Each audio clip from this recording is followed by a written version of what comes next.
How to fix WhatsApp date and time. Let's get started. If you have opened WhatsApp and noticed an error message about the incorrect date and time, you can follow these steps to solve your issue. You can close this, then launch your phone setting. Now scroll down and then navigate to the option of General. Head over to the option of Date and Time. Make sure your phone's date and time are accurately set. If the date is incorrect, manually set it to the correct date. Alternatively, I recommend selecting Automatic Date and Time. Enable for this option of Set Automatically. Now your phone syncs the current time automatically. Once you have adjusted the date and time, go back to WhatsApp and refresh the app.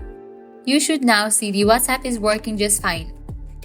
That's how you fix the date and time issue on WhatsApp. If this video helped you, be sure to leave a like and subscribe to our channel for more helpful tips.